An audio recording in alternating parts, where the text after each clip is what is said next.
Ação truculenta da Polícia Militar. O presidente da Câmara, deputado Rodrigo Maia, afirma que o pacote anticrime de Sérgio Moro pode tramitar direto no plenário, sem passar por análise de comissões. A oposição critica a medida e promete barrar.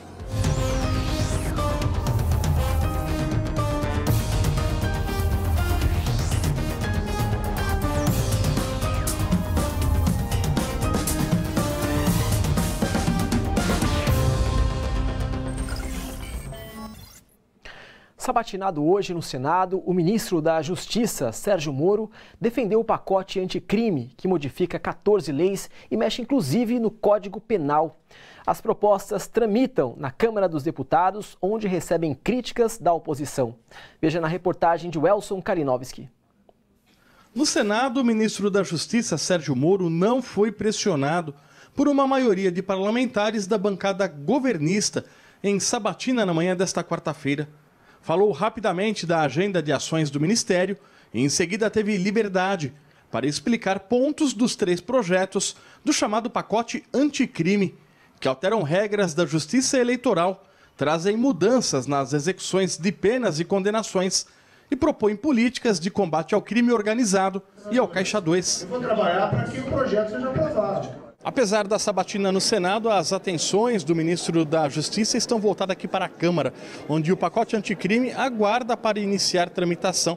Após troca de farpas com o presidente da Casa, deputado Rodrigo Maia, que chegou a afirmar que o projeto só tramitaria após a conclusão da reforma da Previdência, nesta terça-feira houve a sinalização de uma mudança de roteiro.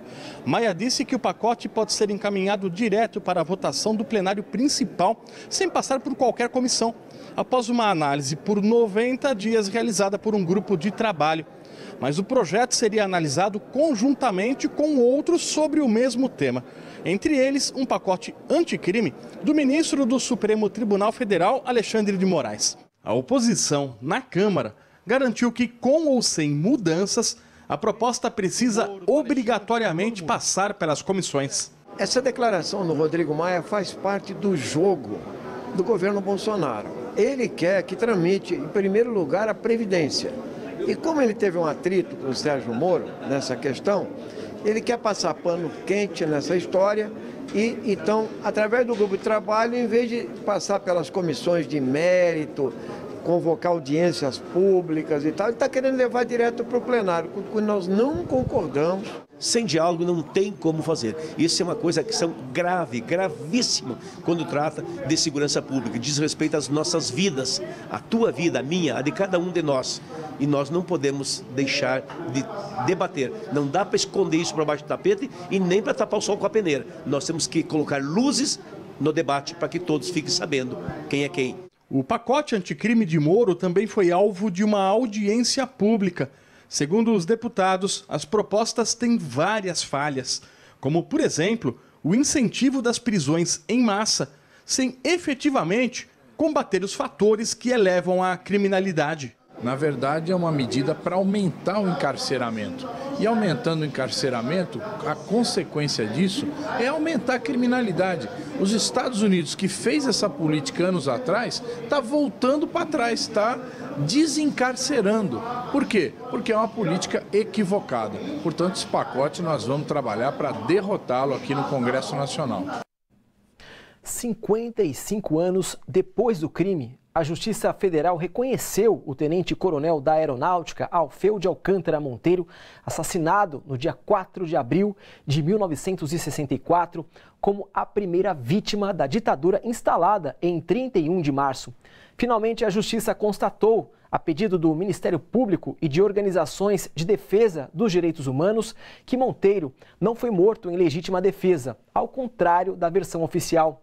Na verdade, o militar foi executado na sala do comando da 5ª Zona Aérea em Canoas, no Rio Grande do Sul, porque era contra o golpe militar.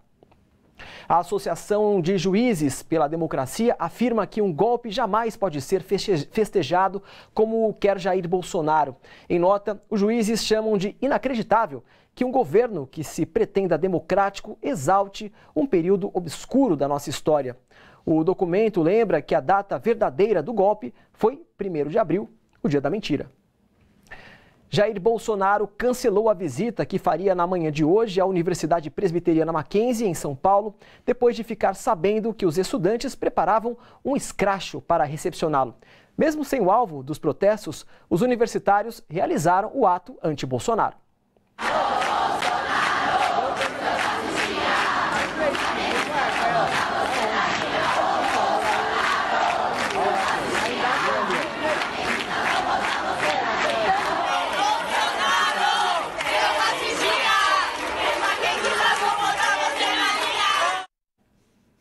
O Brasil vive em crise permanente nestes 90 dias de governo Bolsonaro e as turbulências são provocadas principalmente pelo próprio presidente e seus filhos.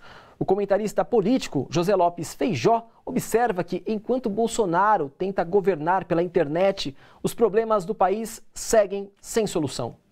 Jair Bolsonaro conta com a parte politizada da justiça, a Operação Lava Jato, que vem em seu socorro sempre que as notícias são desfavoráveis a ele e que os escândalos rondam a sua gestão para produzir uma ação espetacular e tentar desviar a opinião pública.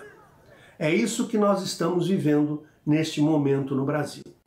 Enquanto isso, o que nós assistimos é que os problemas da população continuam sem solução. No Vale do Anhangabaú, pelo segundo dia consecutivo, milhares de trabalhadores e trabalhadoras enfrentam uma fila desde a madrugada para tentar conseguir uma senha, na esperança de conseguir uma vaga de trabalho.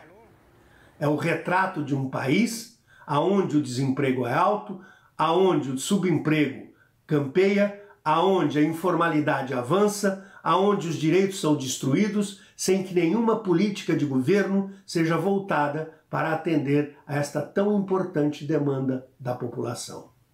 Ao contrário, o governo continua, mesmo através do seu vice, que busca posar de uma pessoa mais equilibrada, que em reunião com empresários da Fiesp serve como prato principal a reforma da Previdência, que destrói direitos da classe trabalhadora, mas preserva os privilégios dos militares. É assim que nós vamos navegando neste mar tão agitado desses 90 dias de governo Bolsonaro.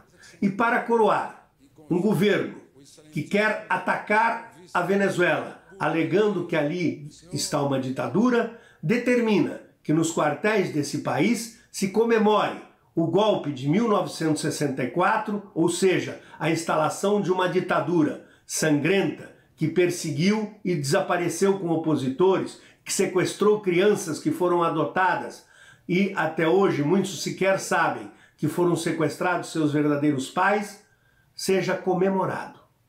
Um absurdo. Como pode alguém que elogia ditadores como o sanguinário ditador do Paraguai ou o sanguinário ditador do Chile, que se relaciona com os piores governantes de extrema-direita do mundo, que tem verdadeiros regimes autoritários, dizer que é um combatente contra um governo que ele diz que é uma ditadura?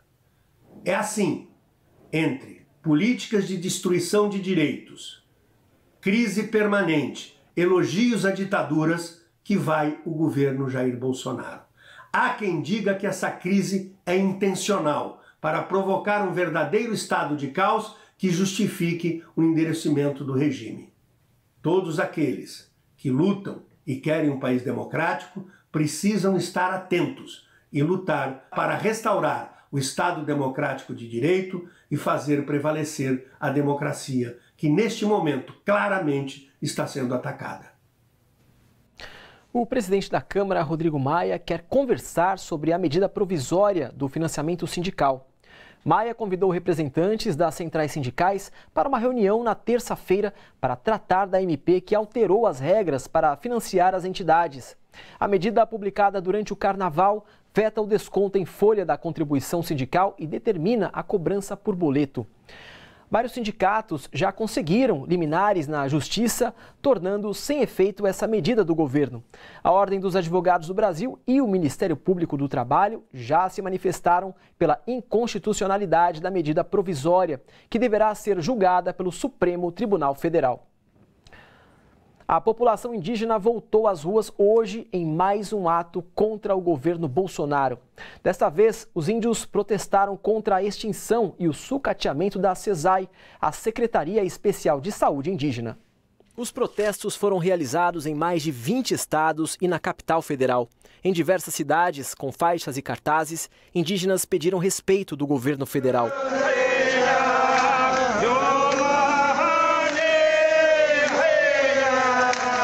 No Maranhão, índios da etnia Cricati trancaram a rodovia MA-280 entre as cidades de Montes Altos e Sítio Novo. Os índios protestam contra a extinção da Secretaria Especial de Saúde Indígena, anunciada há uma semana pelo ministro da Saúde, Luiz Henrique Mandetta. O ministro propõe que as prefeituras sejam responsáveis pelo atendimento à população indígena, excluindo os serviços dos distritos sanitários especiais indígenas da secretaria.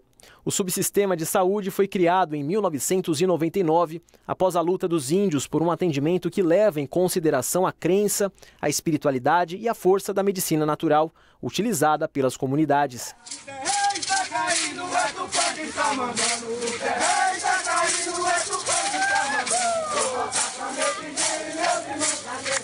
Em Santa Cruz Cabralha, na Bahia, índios pataxós bloquearam a BR-367, cantando e gritando palavras de ordem em defesa dos distritos sanitários indígenas. Eles também pediram que a voz dos povos tradicionais seja respeitada. Na capital paulista, índios guaranis, que vivem na reserva indígena do Pico do Jaraguá, ocuparam o prédio da Prefeitura de São Paulo, no centro da cidade, para barrar qualquer proposta de municipalização da saúde. Sônia Borba, liderança do povo guarani, mandou um recado para o ministro da Saúde. Senhor ministro da Saúde, o senhor relatou uns meses atrás dizendo que o Jaraguá era exemplo de municipalização. Eu quero aqui dizer para o senhor que nós não somos nenhum exemplo de municipalização. Isso é jogar um povo contra outro. O senhor precisa realmente saber quem é o povo que vive aqui no Jaraguá. Não ir dizendo que aqui é um exemplo. Como o senhor falou que o senhor teria que vir aqui, descer aqui para mostrar isso, nós estamos aqui. Então nós não somos nenhum exemplo de municipalização, nenhum exemplo de uma saúde digna aqui na aldeia do Jaraguá. É ao contrário. Nós estamos sofrendo tanto quanto o nosso povo espalhado pelo Brasil inteiro. É isso que eu tenho para dizer, a Gudjewete, para a nossa luta. A Faculdade de Saúde Pública da USP, a Universidade de São Paulo, realizou hoje o Fórum Acidente de Trabalho. Em debate, um dos maiores acidentes de trabalho do país. O rompimento da barragem de rejeitos da Vale, em Brumadinho, Minas Gerais. Até agora, 216 mortos foram identificados e 91 pessoas seguem desaparecidas. Essa triste cena entrou para a história. O rompimento da barragem da Vale, em Brumadinho, destruiu vidas de famílias, provocou prejuízos milionários e devastou a região. Entre centenas de mortos, funcionários da empresa, incluindo terceirizados, vítimas de acidente de trabalho. Tema que foi debatido hoje na Faculdade de Saúde Pública da USP. É o 68º encontro, numa sequência então de 68 encontros que nós começamos em 2008, discutindo vários casos. A ideia do fórum não é discutir e falar quem que é o culpado, não é nem o trabalhador, eventualmente também não é essa a discussão, o gestor, não é essa a ideia, discutir a culpa, mas discutir como que os acidentes são incubados na organização, como é que eles convivem com a organização, e o que está por trás da origem desses acidentes. Dados da OIT, Organização Internacional do Trabalho, mostra que 321 mil pessoas morreram anualmente em acidentes de trabalho. O Brasil é o 4º colocado nesse ranking. Aqui, a maior taxa de mortalidade está justamente no setor de mineração. O setor de mineração tem uma taxa de mortalidade cerca de 2,5, 3 vezes maior do que os demais setores, em função das próprias características da mineração. A mineração é um setor que trabalha com equipamentos pesados, o trabalho físico é muito pesado, o trabalho em turno, tem muita máquina e equipamento, então você tem muito fator de risco nesse setor, e as principais causas de morte são desabamento, choque elétrico, acidente com transporte, que são os mais comuns. O fórum também discutiu a priorização do lucro pelas empresas em detrimento da segurança do trabalhador. É um processo de disputa de capital. Então, o acionista pressiona para que a Vale tenha tal rentabilidade, porque senão ele vai jogar o dinheiro dele num banco ou numa outra empresa, ou fora do país.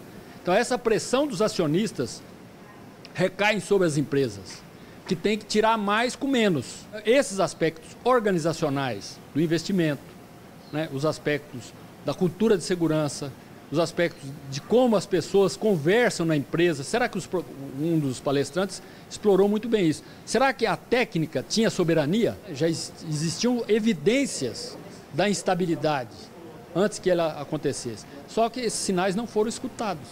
Será que os profissionais lá puderam falar o que eles percebiam? Se falaram, essas vozes foram ouvidas, né? Então, tudo indica que não. Ele poderia ser evitado em função de uma melhor gestão da segurança e saúde, uma função do melhor controle, né, dessa barragem. Essa barragem é uma barragem que estava inativa desde 2016, né, mas como toda barragem, ela precisa de ser um monitoramento constante para o resto da vida dela. A tragédia em Brumadinho somou novas vítimas fatais para essa triste estatística. Infelizmente, a gente teve com Mariana e a gente está vendo isso se repetir.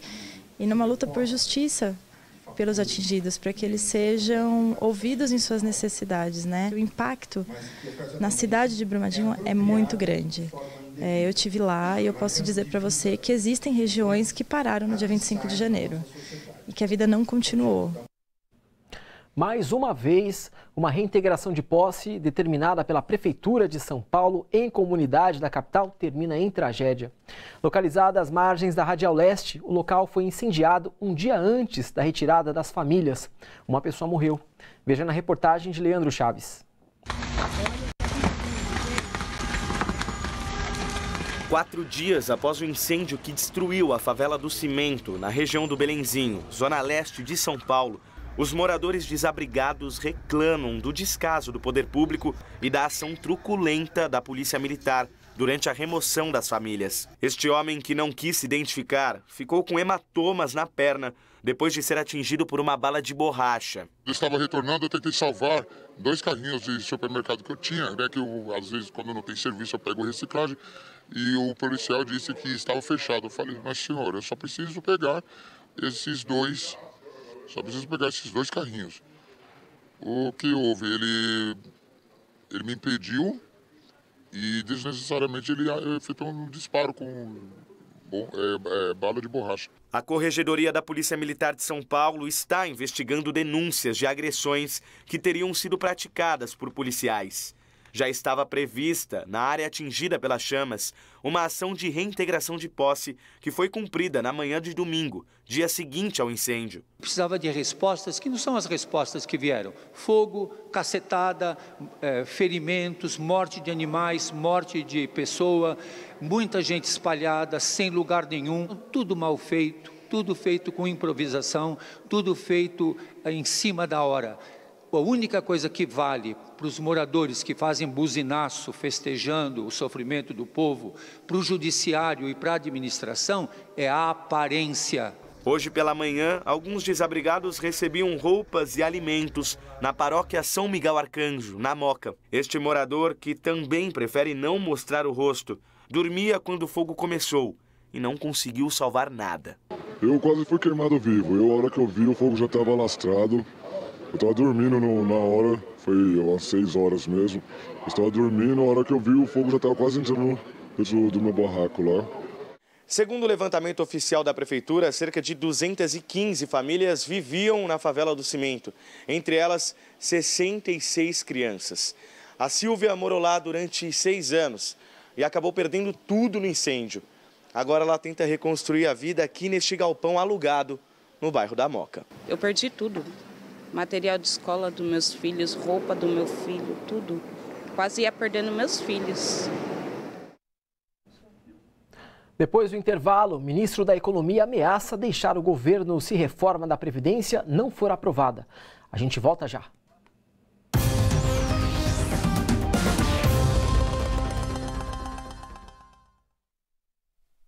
A TVT tem uma ótima notícia para você.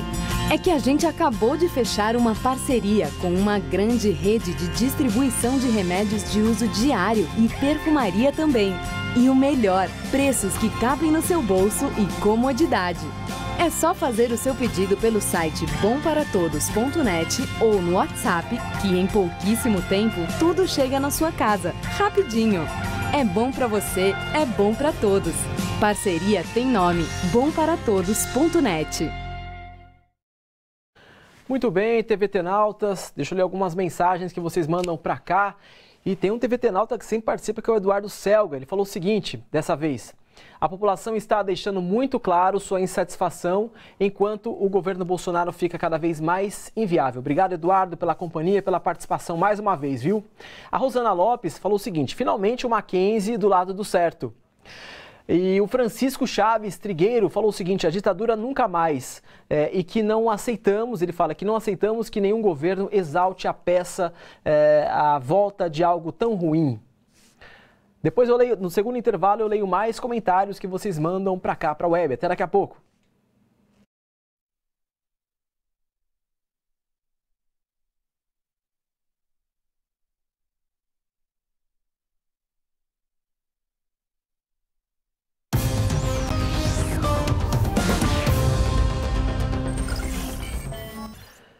Ao longo deste mês de março, a polícia do Rio de Janeiro apontou os autores do assassinato da vereadora Marielle Franco e anunciou a troca do delegado responsável pelas investigações.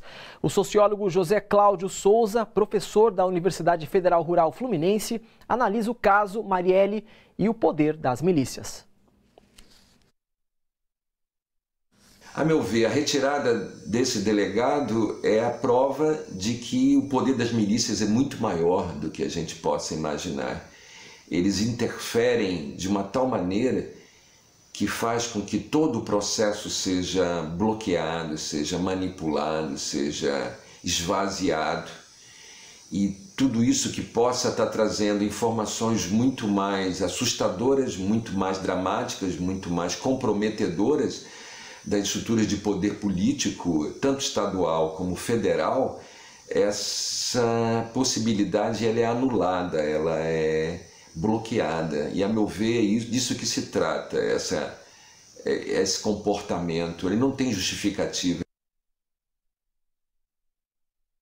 A forma como ele ocorreu, a forma como toda essa estrutura funcionou, o apagamento de pistas, o prolongamento das investigações, a dificuldade de vir à baila, isso que está vindo agora, só consolida e só confirma que é um crime de milícia. O envolvimento do matador com o tráfico de armas, os detalhes disso, eles podem ser verdadeiros, é o que eu tenho hoje diante de mim para poder dizer alguma coisa. Mas também tudo isso, como já falei antes, pode ser também toda uma construção, uma afirmação e ao mesmo tempo um apagamento daquilo que deve ser ocultado nesse momento. Então é tudo muito inseguro. O delegado que fez as investigações, que deveria estar à frente para poder responder a esses questionamentos, ele é retirado, um outro delegado entra, que vai fazer com que muita coisa se altere, seja apagada, seja protelada, seja escondida sob o manto da necessidade de tempo dele para se colocar nessa investigação. Então é mais um degrau, é mais um obstáculo, é mais uma barreira colocada. E nós, efetivamente, sem termos informações consistentes sobre toda essa estrutura que, a meu ver, sim, sempre foi vinculada à milícia. O ministro da Economia, Paulo Guedes, defensor da Previdência da ditadura chilena, disse hoje no Senado que, sem a aprovação da reforma proposta pelo governo Bolsonaro, ele pode deixar o cargo. Em audiência na Comissão de Assuntos Econômicos do Senado, Guedes defendeu a proposta do governo como a salvação para a Previdência no Brasil. Em Porto Alegre, a Associação dos Docentes da Universidade Federal do Rio Grande do Sul promoveu um seminário sobre o modelo de capitalização previdenciário chileno, um dos aspectos mais contraditórios na mudança da previdência social pretendida pelo governo Bolsonaro. A reportagem é de Guilherme Oliveira. O resultado da capitalização no Chile, implementada em 1981, é desastroso. Segundo a Fundação Sol, instituição chilena sem fins lucrativos, que realiza assessoria sobre o mundo do trabalho, 90,9% dos idosos no Chile recebem menos da metade de um salário mínimo. Outro dado alarmante é o número de suicídios. Entre 2010 e 2015, 936 adultos maiores de 70 anos tiraram a própria vida.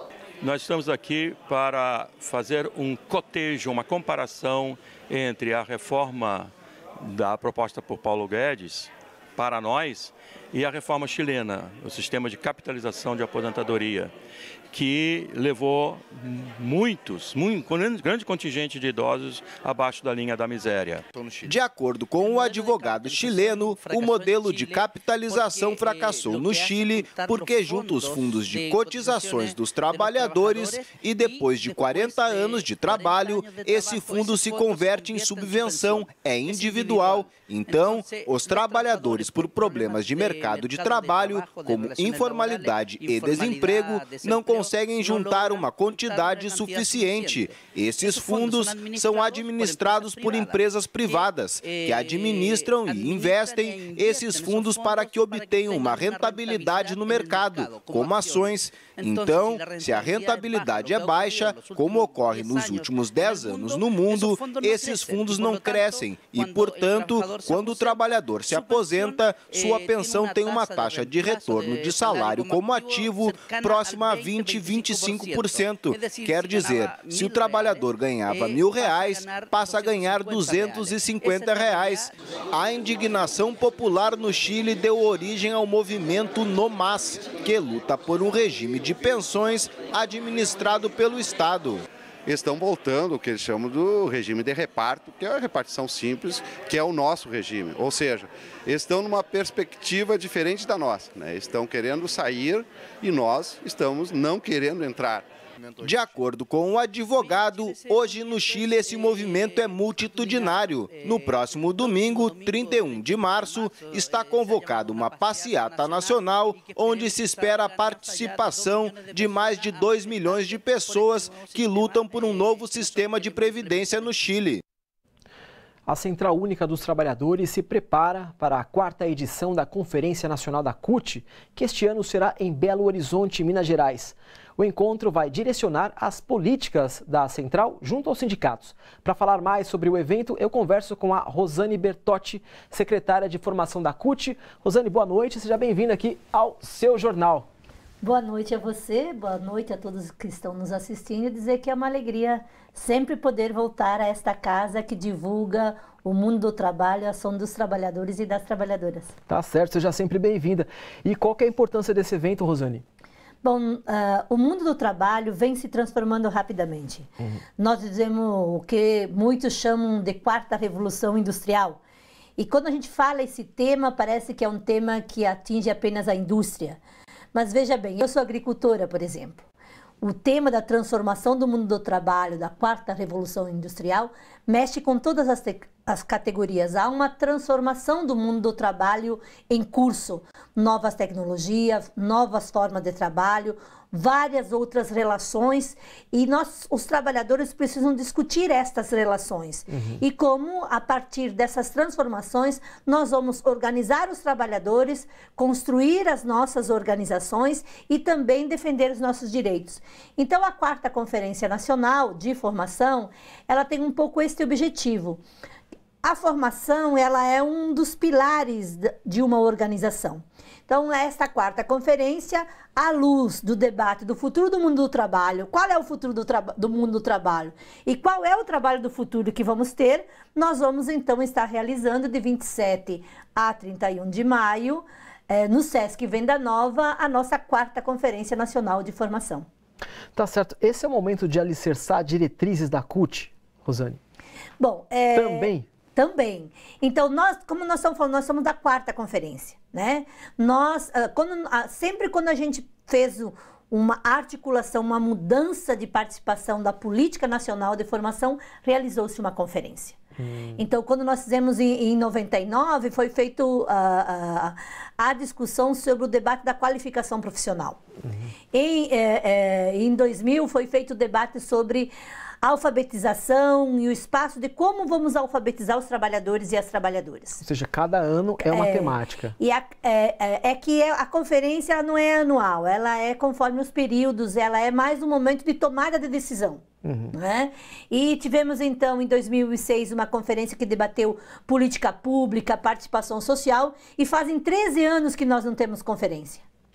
13 anos depois... Esse intervalo de 13 anos. Nós tivemos 13 anos depois, nós vamos fazer uma 4ª Conferência Nacional, olhando um pouco. Nós tivemos, digamos assim, ataques aos trabalhadores, uma mudança da economia, uma mudança na democracia e uma transformação no trabalho, é por esse perfil que perpassa a 4ª Conferência. E essa 4ª Conferência tem algo diferente das anteriores? Sem dúvida nenhuma. Sempre tem, porque nós, há 13 anos atrás, o Brasil era a economia era outra, a transformação do mundo do trabalho era outra. A forma de se organizar era outra.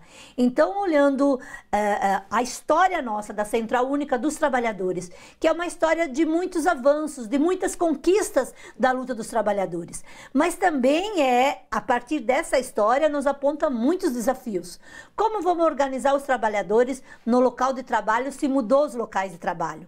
Como vamos dialogar com os trabalhadores que estão nas comunidades, que estão nos bairros? Como vamos dialogar com os trabalhadores através de novas tecnologias, né? Estamos aqui conversando, tem gente nos assistindo talvez pela TV, tem gente às vezes nos assistindo pela web, outro por aplicativo, né? Outros talvez nem estejam assistindo televisão porque gostam de outras formas de comunicação. Então, repensar a forma de organizar o movimento sindical também é repensar a contribuição do movimento sindical na economia, no mundo do trabalho, para que a gente possa também ter proposta para o desenvolvimento e também a resistência, a defesa e a luta dos direitos dos trabalhadores e das trabalhadoras. Então a conferência vai ser em maio, em quais os dias? Então, a conferência ela já começou, digamos assim, porque a gente começou fazendo todo o debate nos sindicatos, né? Então, nós estamos fazendo o debate nos sindicatos, nos locais de trabalho. Agora... É um esquenta. É porque a gente acha que a conferência ela tem que ter um processo. Mas lá em Minas acontece o evento que congrega a etapa nacional, então nós fizemos a etapa local, a etapa estadual, agora começa a etapa estadual, né? Então, todos os estados, depois vamos nos organizar a partir das regiões do país e terminamos com a etapa nacional de 27 a 31 de maio no Sesc Venda Nova, em Belo Horizonte, com 500 delegados e delegadas, com convidados dos movimentos sociais e internacionais que possam também, a partir das suas experiências, ler a nossa experiência, viver das nossas experiências e trazer também outras experiências para debater conosco. Rosane, obrigado pela presença aqui no seu jornal, viu? Obrigada a você e esperamos poder contar, inclusive, com a participação das experiências da TVT na nossa conferência. Tá certo. Mais uma vez, obrigado. E você vê agora como fica o tempo nesta quinta-feira em São Paulo e outras cidades. A quinta-feira será nublada em São Paulo com máxima de 25 e mínima de 18 graus. Não deve chover. Umidade relativa do ar em média de 50% e índice ultravioleta muito alto. Em São Bernardo do Campo, céu encoberto e previsão de chuva. Temperatura máxima de 25 e mínima de 18 graus. Em Mogi das Cruzes, sol entre nuvens ao longo da terça-feira.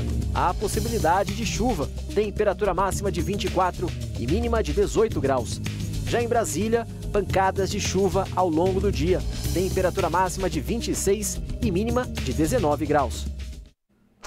Depois do intervalo, ministro da Educação, o colombiano Valés, leva esculacho de jovem deputada. Você vai ver já já.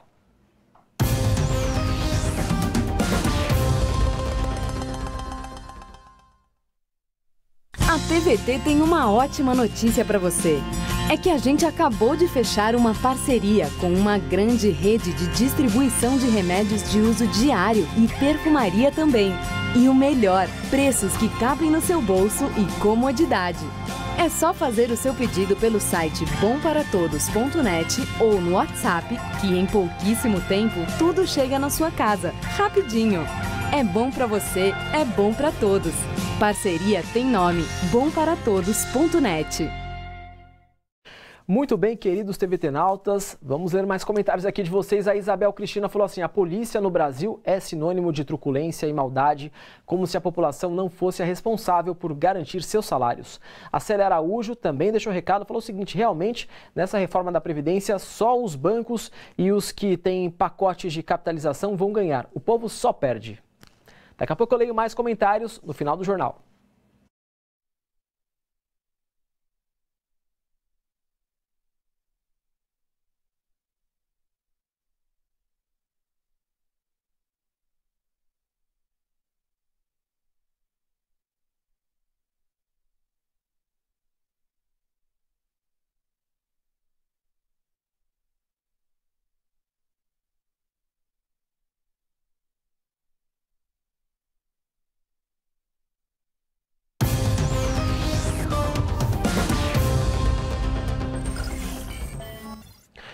Dois ladrões assaltam uma aposentada de 65 anos na rua Lagoa Seca, zona leste de São Paulo. Acionada, a polícia militar prende, 2 horas depois, 2 suspeitos. Na delegacia, a vítima reconhece um dos capturados. A dupla é condenada a 5 anos e 6 meses de prisão. Parece um caso comum, mas acontece que os 2 rapazes de 19 e 20 anos estavam a 2 quilômetros do local do crime no momento do roubo. As famílias colheram provas por meio de câmeras de segurança e agora pedem que a justiça seja feita. A reportagem é de Marta Raquel. Jonathan Gomes, de 20 anos, e Gabriel Rubio, de 19, foram presos há 3 meses acusados de roubar um carro na zona leste de São Paulo. A vítima do roubo reconheceu um deles, mas os meninos sequer estavam próximos ao local do crime, afirmam seus familiares. Esse vai lá, não tem mais nem onde falar pra ele, né? Porque toda vez que eu chego lá, a primeira coisa que ele fala pra mim: aí, mãe, quando que eu vou sair daqui? Quando que eu vou sair daqui? Mas não tem mais nem o que falar pra ele. O Gabriel trabalhava neste salão de cabeleireiro no dia que foi preso. Jonathan empinava a pipa do outro lado da avenida. A polícia juntou os 2 meninos aqui próximo e prendeu para a averiguação. Nenhum dos 2 foi solto. No dia 26 de dezembro, eu estava em casa descansando, que eu já tinha vindo da rua, né? Eu tinha ido fazer umas cobranças do Yakult e voltei da rua. Aí o Gabriel passou em casa e foi para casa da namorada dele. Daqui a pouco me vem a namorada dele correndo: o Gabriel foi preso. Eu falei: por que motivo o Gabriel foi preso? Ela falou: não sei. Aí a gente correu, fomos na delegacia. Chegando na delegacia, falaram que ele estava sendo averiguado por roubo de um carro. Imagens de câmeras de segurança confirmam a versão da família. Ele tinha ido no shopping, passou na loja de celular, passou no mercado para comprar umas coisas e um estrogonofe que ele estava com vontade de comer.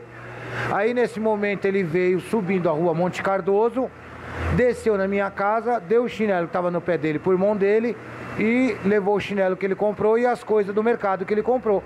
Subiu, voltou, passou na padaria, comprou o cigarro dele e veio para casa da namorada dele. Isso tudo junto com a namorada dele no dia. Aí eu fiquei sabendo depois que o roubo foi na rua Lagoa Seca, a 2,5 km da onde ele estava. O roubo foi lá 2h50 da tarde e 2h53 da tarde ele estava passando na rua Monte Cardoso. Só que eu fiquei abismado que o delegado não quis ver prova, não quis saber de nada. Aí quando foi o julgamento dia 13 de fevereiro, condenaram o menino a 5 anos e 10 meses. Sendo que é 6 meses. Sendo que o menino não tem nada a ver com isso. Nós temos filmagem do Gabriel voltando do mercado, 2h53, 2h55. Da distância do local do roubo, do local que o Gabriel estava, dá 2,5 km. E a vítima fala que foi o Gabriel que apontou o revólver na cara dela. Aí daí no processo, a vítima fala que foi 2 moreno claro. Eu li o processo, aí deu meu irmão, o Jonathan, ele é branco. O Jonathan estava empinando pipa aqui na porta, o Gabriel estava no shopping, entendeu? Então, como que os moleques assaltou foi onde gerou dúvida na gente. As provas foram apresentadas à justiça. Agora, os familiares esperam que os meninos sejam soltos. Esperançoso, o padrasto de Gabriel conta como será a recepção quando ele voltar para casa. Então, assim que ele sair, nós vamos fazer o estrogonofe e uma festa de aniversário pro menino. Nossa, eu queria que fosse hoje que ele saísse, viu? O Tribunal de Justiça de São Paulo barrou o decreto do prefeito Bruno Covas, do PSDB, que reduziu o benefício do Vale Transporte na cidade. Antes, os passageiros podiam pegar até 4 conduções em 2 horas. Agora, têm direito a apenas 2 no prazo de 3 horas. Veja outros destaques desta quarta-feira. Moradores isolados após o ciclone Idai, que devastou Moçambique na semana passada, recebem ajuda pela primeira vez. Muitas cidades foram inundadas pelas chuvas e pelo menos 468 pessoas morreram. Já foram registrados 5 casos de cólera no país. Pelo menos 24 pessoas morreram e mais de 200 ficaram feridas nas enchentes que atingem o Irã e o Iraque. Das 31 províncias iranianas, 28 foram afetadas. Na região norte iraquiana, a correnteza destruiu pontes e estradas. Milhares de trabalhadores de transportes aéreos, marítimos, ferroviários e rodoviários de toda a Europa protestam por melhores condições de trabalho. Eles escolheram Bruxelas, na Bélgica, para o último dia de manifestação. Nesta semana, os trabalhadores realizaram mais de 100 atos de protesto na União Europeia. Autoridades da Indonésia detêm na ilha de Java traficantes de animais selvagens que usavam o Facebook para praticar o comércio ilegal. Dezenas de espécies ameaçadas de extinção foram apreendidas, como macacos, dragões de Komodo, pássaros e pangolins, um tipo de mamífero bastante procurado no mercado negro.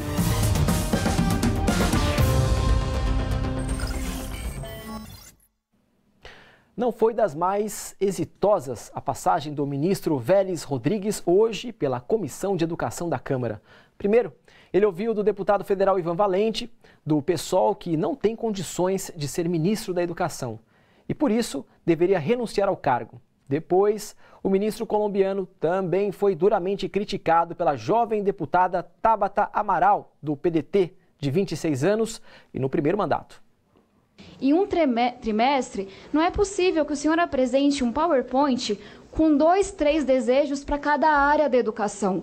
Cadê os projetos? Cadê as metas? Quem são os responsáveis? Isso daqui não é planejamento estratégico. Isso daqui é uma lista de desejos. E eu quero saber onde que eu encontro esses projetos. Quando cada um começa a ser implementado? Quando serão entregues? Quais são os resultados esperados?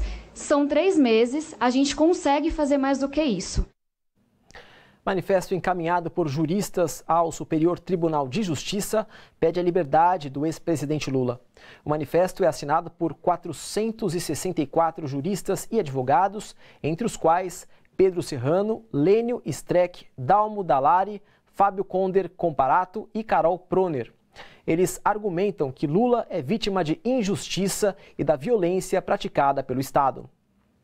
Os juristas defendem que Lula, como qualquer cidadão brasileiro, só poderia ser condenado com provas, direito de defesa amplamente assegurado e garantia de todas as regras do processo. Segundo o manifesto, tendo enfrentado condução coercitiva e divulgação ilegal de grampos telefônicos, Lula experimenta um calvário jamais enfrentado por outros políticos brasileiros. E o seu jornal termina aqui. Amanhã tem edição especial. Vamos falar sobre Previdência. Você pode participar pelo nosso canal no YouTube e também pelo WhatsApp. Boa noite a todos e a todas e até amanhã. A luta por direitos humanos e democracia continua.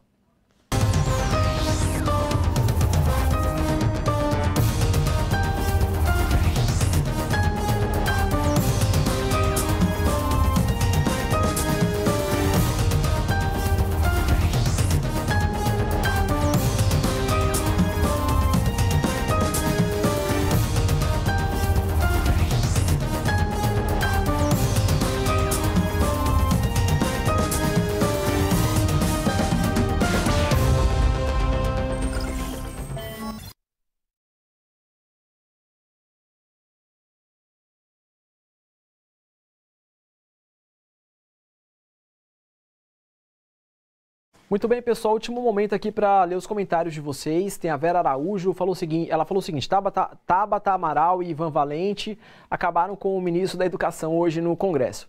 Se tivesse vergonha, pedia demissão hoje mesmo, ela falou.